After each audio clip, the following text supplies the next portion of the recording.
boom. Stop repeating yourself. Stop repeating yourself. Stop repeating yourself. If you feel like a broken record at work and you're repeating yourself over and over and over again, you're wasting a lot of time. And this episode is going to help you save that time. So let's get this one started. Here we go. Shut up and sit down. Look, a business can give you everything you want in life. Prestige, wealth, freedom. It can also take everything away from you. This show is for those who are willing to take that risk. These are the real life stories of entrepreneurs. But before we start, I have one small favor to ask. Please leave a comment. It can be advice, critiques, tips, feedback, or share this with someone because your engagement is the most valuable and most powerful form of social currency. So thank you, and welcome to another episode of Business Boss! Repetitive questions and inefficiencies bogging down your team's productivity. Imagine a solution that empowers your employees to find information instantly, follow standards, processes effortlessly, and reduce the need for constant supervision. Our guest today is a maestro in revolutionizing and training and knowledge management. With his expertise in creating digital guides, job aids, and a powerful knowledge base, he has helped numerous companies eliminate time-consuming, repetitive questions and improve employee performance. So get ready to discover the secrets of streamlining processes and empowering your workforce. Let's welcome to the show our guest and founder of ScreenSteps, the leading knowledge-based software, Mr. Greg DeVore.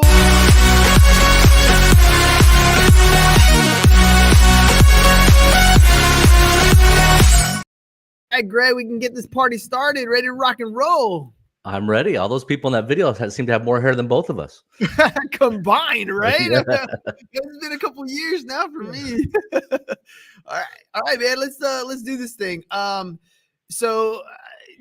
Repetition. I feel like, I'm in a classroom. I feel like I answer the same questions over and over again. In the employment space, I know it happens over and over again, especially when you have turnover. You have to retrain people. The repetition gets so repetitive and the time gets wasted. Let me ask you, first of all, how did you get into this particular space? I really kind of fell into it. I started working in LA. I worked in the film music industry. So I went to the Berklee College of Music. I had a degree in film scoring, and I was working in music studios there right at the time where a lot of them were switching over to this program called Logic Audio. So you had all these composers. They knew how to write music, but they didn't know how to use this new software that Apple had acquired. And I realized that, it had this manual that was this thick. Half of it was not translated from the German, that was originally written in. And these composers didn't want this encyclopedia. They wanted a recipe book. So if I want to do this with the software, what do I do? And so I started working and trying to train them that way. And eventually that led to some other opportunities and training on medical devices and things like that. And you know how doors just kind of open and opportunities present themselves. But it started with teaching some music software. Yeah, it's funny because those books could be like, I'm not even going to open it. It's so thick that I'm not going to open it. I'm not going to figure out what's going on. But I need to have some of these processes in place. I got a couple buddies that are in the Navy, and they talk about SOPs all the time and how SOPs in the Navy are written in blood. Because what ends up happening is that, unfortunately, accidents happen, and that causes the SOP to be written. And I feel like in companies, fortunately, hopefully it's not written in blood, but it does come at the expense of having to figure out something that you need to do. Maybe you don't need the entire book, but you need some of those steps in a process so that it's easily able to replicate. You're doing it with things like digital guides and job aids. How can that help to improve efficiency for a business? Well, it really comes down, and it depends on your business. If you have a business where it's not very complex and you're not dealing with a lot of change, then standard SOPs are going to work just fine. But if you're dealing with a lot of change or a lot of complexity, or like in most businesses, you're dealing with both at the same time, then having these massive Word, PDF, PowerPoint files with your SOPs in them, that's not really going to cut it because people can't use it right when they need it. So what we focus on is helping them build digital guides that transfer that knowledge from those processes right in the moment that the employee needs it. The employee isn't trained to memorize all this information and be overwhelmed with all this information. They're trained to follow a digital guide That's different than this giant wall of text. It's presenting just what they need in the moment they need it. That moment makes all the difference in the world, because otherwise, I know me personally, they get distracted pretty easily, right? Like, I can't solve the problem, up onto the next, and then they never actually complete the work that needs to get done. You talked about helping music composers. I know me personally as a creative, like, there's a shiny object that's going to distract me really quick. But if I knew the steps that I was supposed to take, right? If I knew I was going to go here, go here, go here, the process would get done. How often do you work with companies where maybe they want to get things done, but they don't really know how to even set up some of these digital guides? Yeah, that's really where we specialize in, because they'll come to us and they've got a lot of documentation, but it's not doing the job for them. So it's not, they'll have documentation, but it still takes employees 3, 6, 12, 18 months to get to a point where they can work independently. So the very first thing we do is we take them through a workshop where you're identifying all that an employee needs to be able to do to work independently. What are the questions they need to answer, the problems they need to solve, the tasks they need to perform? And most businesses haven't done that sort of analysis. There's like, well, we know what they need to know, but they haven't really nailed down what do they need to be able to do? What situations do they need to deal with? So that after that workshop, we have this clear understanding that if an employee can do all of this on their own, they're going to succeed. That then becomes the plan, which we build digital guides against. So we're going to build digital guides for those moments. And we're not just going to document things. We're going to handle all the messy variables. Because you might have like a really simple process, like I'm going to upload this podcast at the end of the recording, right? Mm-hmm. But if you need to go to 10 different services, and depending on which type of podcast it is, there's different things you need to insert or take out or whatever that is. That's what makes it complicated. So we build that into the digital guide so that all the complexity, all the variables are accounted for there. And we'll coach them in that process of doing that. I feel like we're living in a modern age. Well, I feel like that's every day these days, but more so today with the advancement of AI. A lot of these processes are being automated. They're literally taking what you've created for the human being and turning it into AI processes so that they can get done without having to have that human being. How do you feel that's kind of that era of AI coming into play? How is it affecting or maybe helping your business model, seeing as you're literally laying out the script already? How can some of these automation processes even enhance that for a business owner? Yeah, so AI functions off of knowledge, right? And so if we're using something like ChatGPT, we can do amazing things if it's public domain knowledge, if it's stuff that's out there that ChatGPT has been able to consume and put into its, that virtual brain that it has. Mm-hmm. The problem is that most businesses have domain specific knowledge. The way your business operates is very unique. It's not publicly out there so that ChatGPT can go in there and analyze it. You probably don't want it to do that. And so the types of guides that we're creating are the types of things that we feel in the future will feed those AI engines with the domain specific processes in your business. That's going to help you then take advantage of those technologies. Because if you never capture that information, AI isn't just going to create it. You have to feed it to it so then it can have something to work with. It's trippy how that thing works though, right? These language models are really advancing how fast they can process some of this information at light speed to create some of this stuff. But there's still a lot of variables, right? And I want to go back to the human aspect of this. When it comes to like training employees and helping them kind of grow within an organization, there's always going to be this idea of constant supervision, right? You want to give them the framework to keep them within a box, but also give them the ability to have the creativity to do what they do best. You have a find and follow framework that I think you kind of talked about.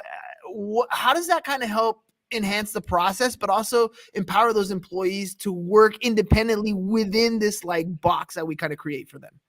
Yeah. So the find and follow framework is based on the premise that we're not going to cram information into people's heads.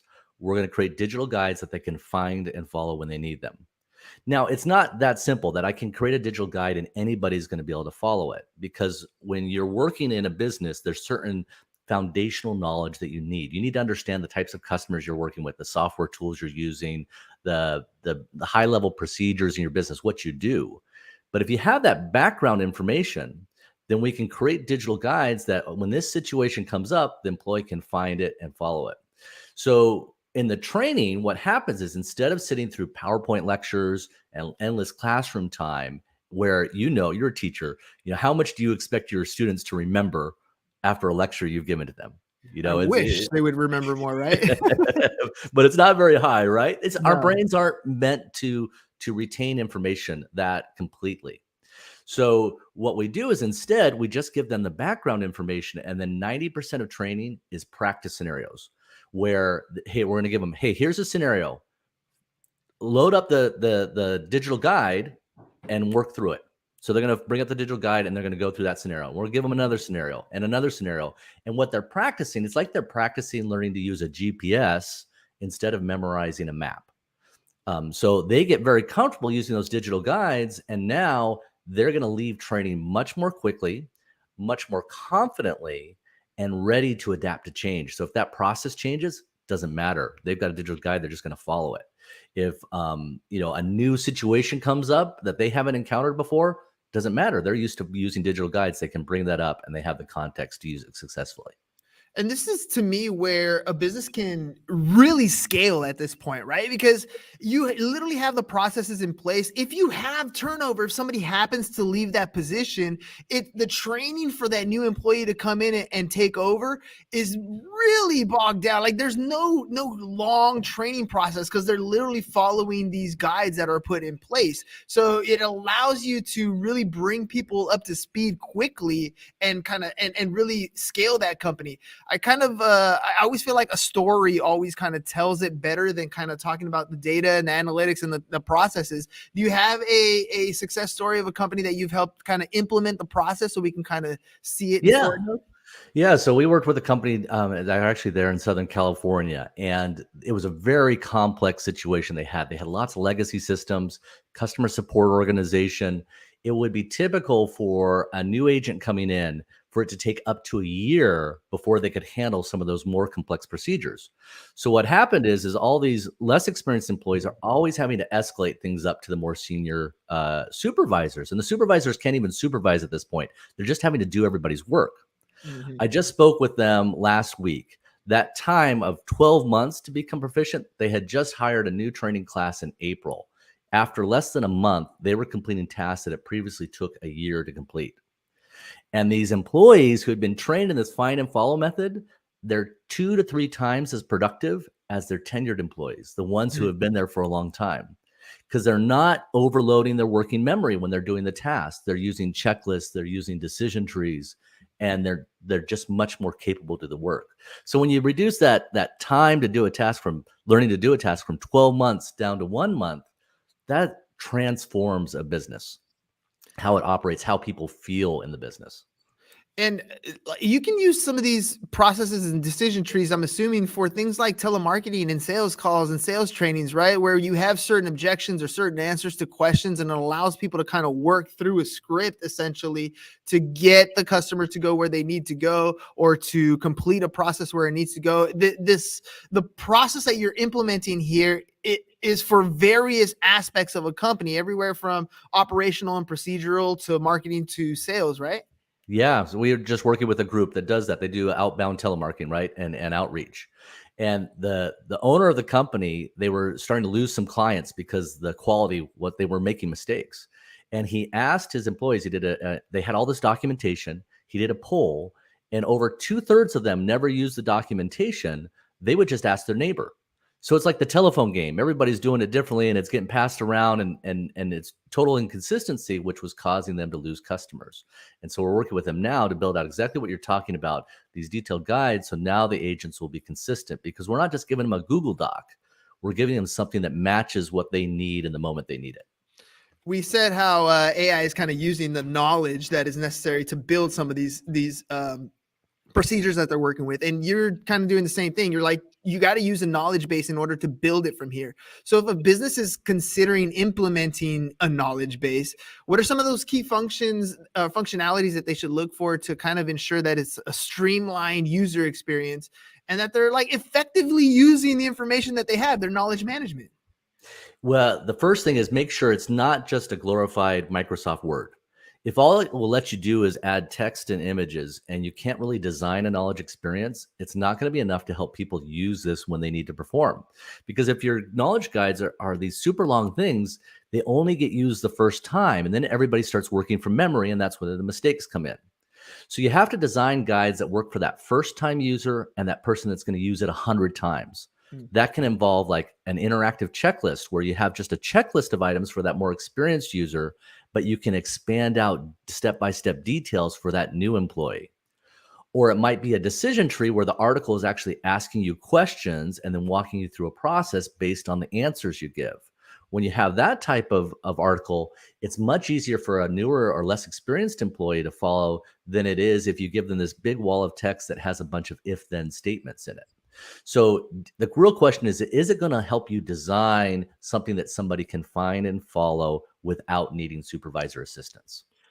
You're talking about things like ScreenSteps, right? Like how to kind of put these things together. So you're creating some of these digital guides or SOPs that actually work through whether it's a call flow or an operations flow.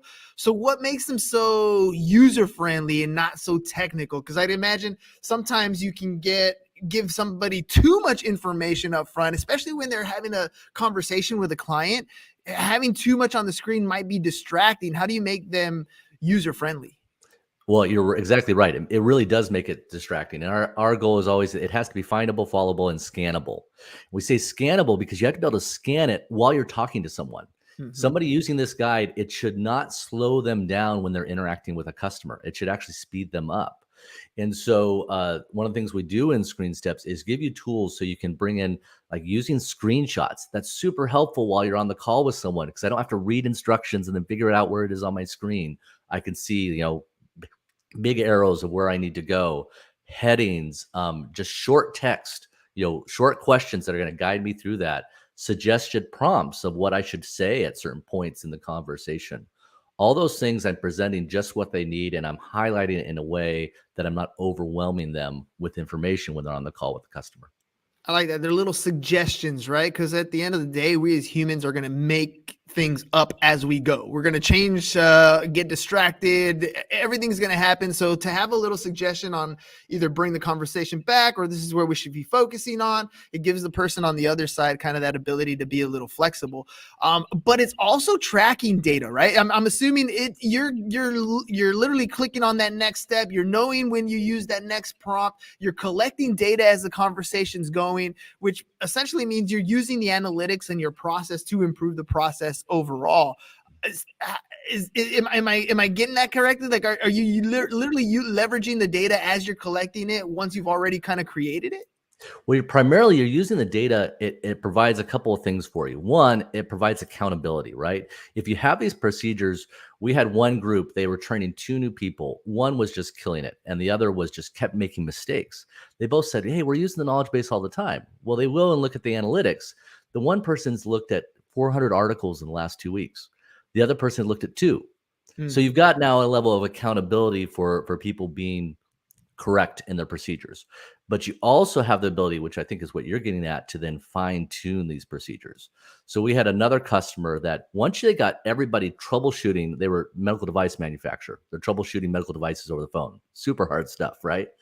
They got everybody troubleshooting it the same way, and then they were able to optimize that process. And as they optimized that process, they were able to save the company over $2 million in preventing unnecessary product returns because they were able to troubleshoot it correctly. So you've got data that was going to help you see what people are searching for, what articles are using, and then most importantly, the employees can give feedback to improve the article, the digital guide, so you improve the process.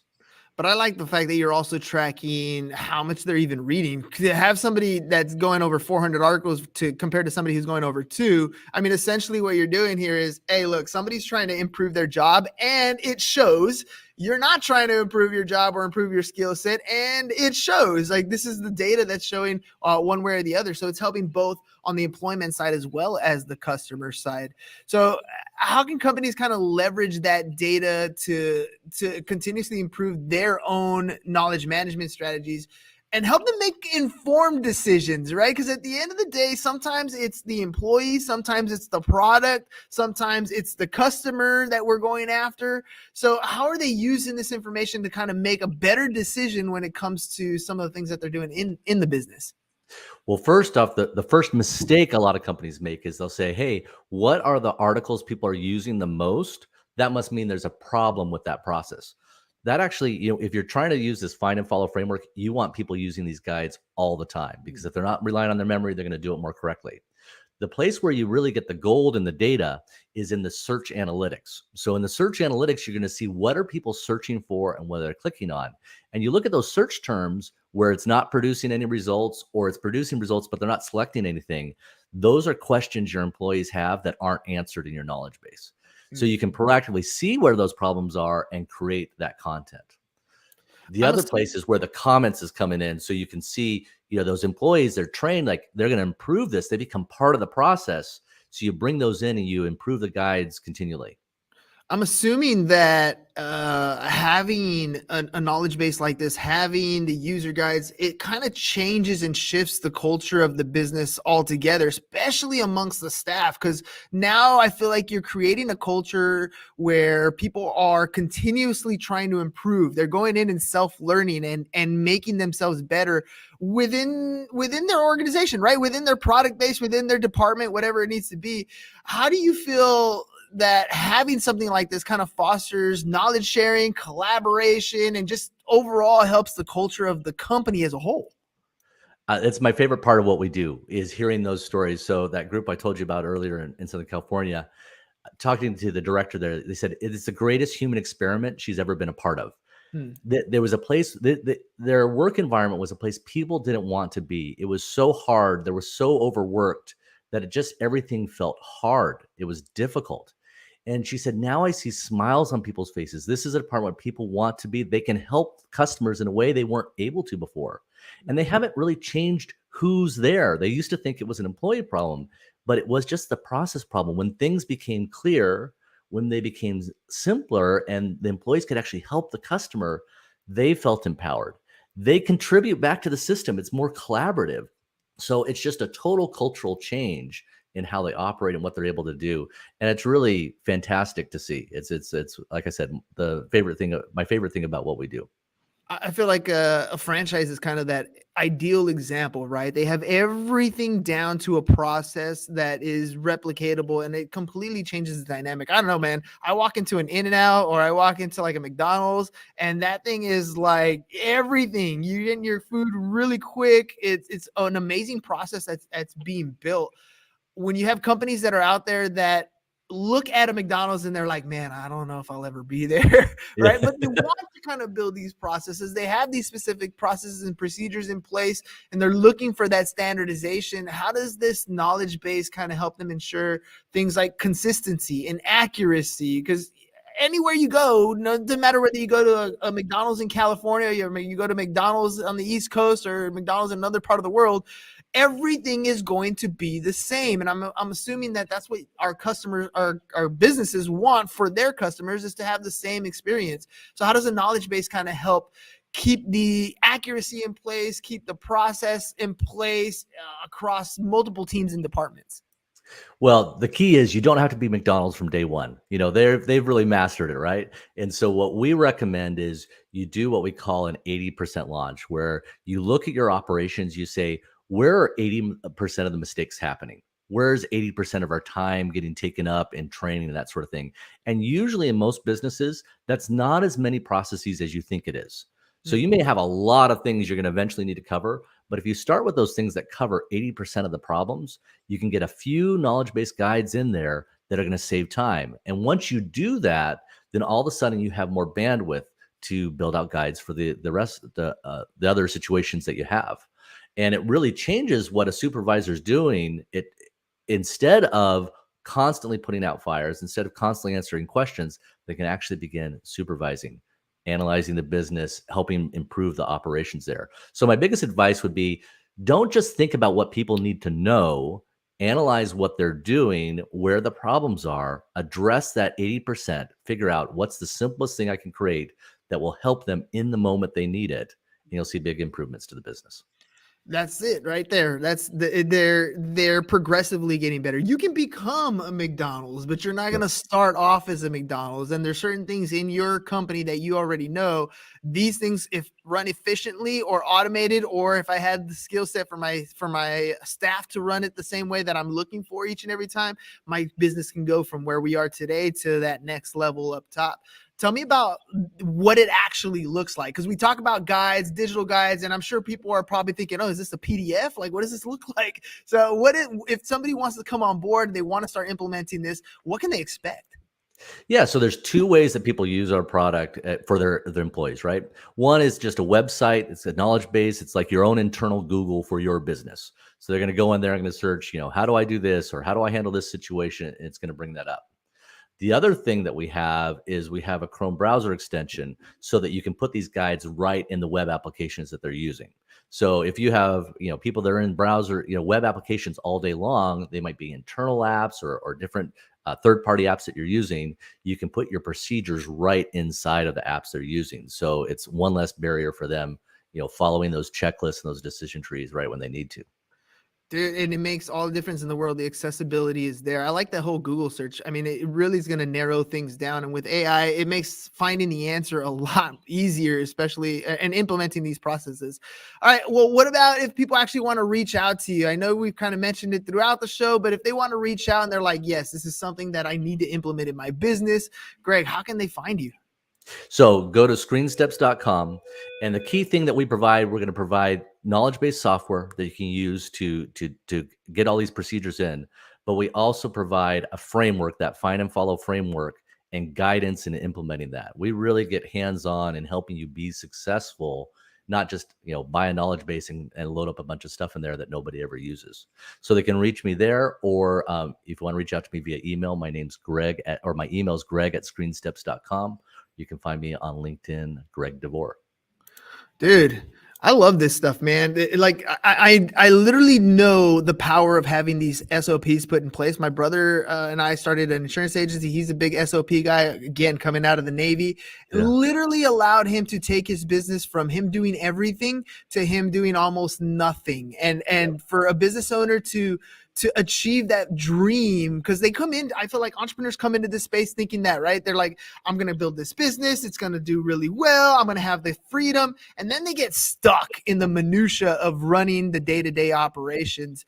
I mean, one more time, man, like how many businesses have you seen where the entrepreneur, the business owner can finally step away, have a vacation, breathe a little bit? Yeah, it's fantastic. And it's not just entrepreneurs, because that same thing, you think of the entrepreneur scaling business, but these are supervisors in organizations. You'll have these people all over the place that they're kind of this knowledge bottleneck, and their life is miserable because they can't step away. They're always having to be on call. And so it's the entrepreneur who's scaling the business. It's that director, has all that domain knowledge for the business. It can't transfer it to those other employees. Those are the ones that we want to help and just help them transfer that knowledge efficiently, be able to scale and have a little peace of mind. And Greg, lastly, man, who's the ideal client? Who's the person that you're looking for that perfectly fits your client avatar? So I would say any business that's dealing with high complexity and or high change. If you're dealing with back office operations, customer facing employees, and you've got high complexity, lots of change, we're an ideal candidate to help you with that situation. So we work in healthcare, finance, utilities, retail, vacation properties, any sort of that where you're dealing with just a lot of complexity, a lot of change. That's where we can help out. Boom. And that's it, ladies and gentlemen. At the end of the day, you have a business, and trust me, in your head, it sounds so simple, but when you try to lay it out for somebody else to follow your process, it doesn't always work out that way. You know what you're supposed to do, but to get it out so that your team can do it as well as you've been doing it for a long time, that's where you need some processes, some automations. You need something in place so that you're not answering that question over and over again, because you know the answer, but your employees don't. So make sure you guys go to ScreenSteps.com, ScreenSteps.com, find out what Greg has to offer, and get your business in a position where you can get your time back. Greg, I got one more question for you before we head out, and it's always a selfish one. I told you at the beginning that we're going to create 30-minute content piece where we can create content clips for you for social media. What was your experience like creating content with the Business Bros today? It was awesome. Very streamlined, and love the questions. You guys do a great job. Man, I appreciate it. And at the end of You the must day, have an SOP. I must say, dude, there is a process, man. There is definitely a process. Well, Greg, thank you again very much for coming on the show. Ladies and gentlemen, get your business streamlined, automated. I promise you, it makes all the difference in the world. You can do so much more with a lot less time if you have these processes in place. So reach out one more time, ScreenSteps.com, or hit them up on email, greg@ScreenSteps.com. Greg, thank you very much for being on the program. Ladies and gentlemen, we'll catch you guys on the next one. Peace. And we're out. Thanks. It's over. Go home. Is your business in need of marketing? Try starting a podcast, but not just any podcast. Podcast like a pro. We can show you how to take your business from being invisible to becoming a brand people trust. Go to www.businessbros.com